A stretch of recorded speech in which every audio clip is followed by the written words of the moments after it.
हनुमान जी की कथा गर्भ संस्कार में बहुत ही पवित्र और प्रेरणादायक मानी जाती है। प्राचीन समय में माता अंजना एक तपस्विनी थी और उन्होंने भगवान से एक तेजस्वी पुत्र की प्राप्ति के लिए कठोर तप किया। उनके तप से प्रसन्न होकर शिव ने आशीर्वाद दिया कि उनके घर एक दिव्य बालक जन्म लेगा। कुछ समय बाद माता अंजना और वानर राज केसरी के घर एक अद्भुत बालक का जन्म हुआ।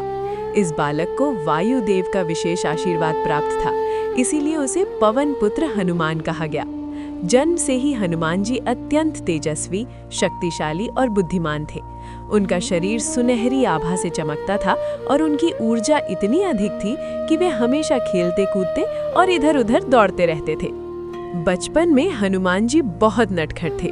वे कभी ऋषियों के आश्रम में जाकर खेलते, कभी पेड़ों से फल तोड़कर खाते और कभी जंगल में उछल कूद करते।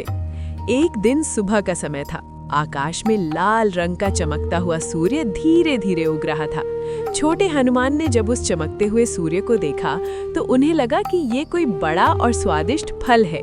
बाल सुलभ मासूमियत में उन्होंने सोचा कि आज उन्हें एक बहुत बड़ा फल खाने को मिलेगा।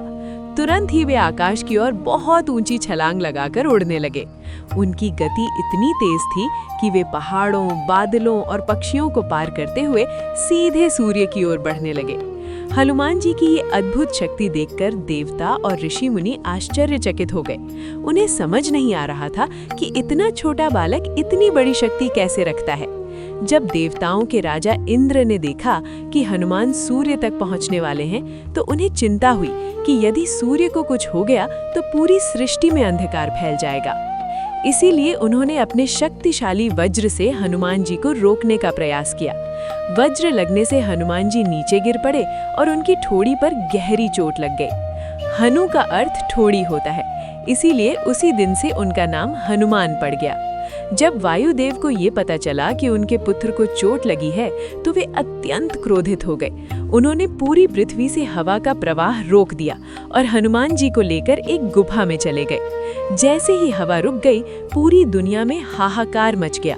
मनुष्य, पशु पक्षी और सभी जीव जंतु सांस लेने के लिए तड़पने लगे। तब सभी देवता समझ गए कि यदि पवन देव को शांत नहीं किया गया तो पूरी सृष्टि संकट में पड़ जाएगी।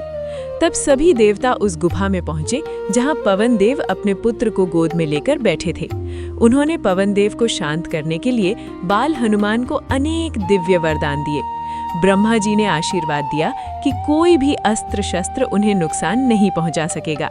शिव जी ने उन्हें अद्भुत शक्ति और पराक्रम का वरदान दिया।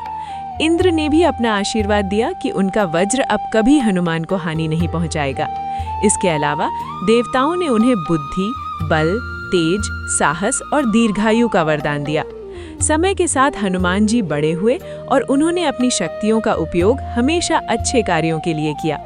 जब भगवान राम की पत्नी सीता का अपहरण राक्षस राज रावण ने कर लिया, तब हनुमान जी ने राम जी की सहायता की। उन्होंने विशाल समुद्र को पार करके लंका तक पहुंचकर माता सीता को खोजा और उन्हें राम जी का संदेश दिया। बाद में उन्होंने लंका में अपनी शक्ति और बुद्धि से राक्षसों को पराजित किया और धर्म की रक्षा में महत्वपूर्ण भूमिका निभाई। हनुमान जी की भक्ति, साहस और सेवा भावना उन्हें संसार के सबसे महान भक्तों में से एक बनाती है।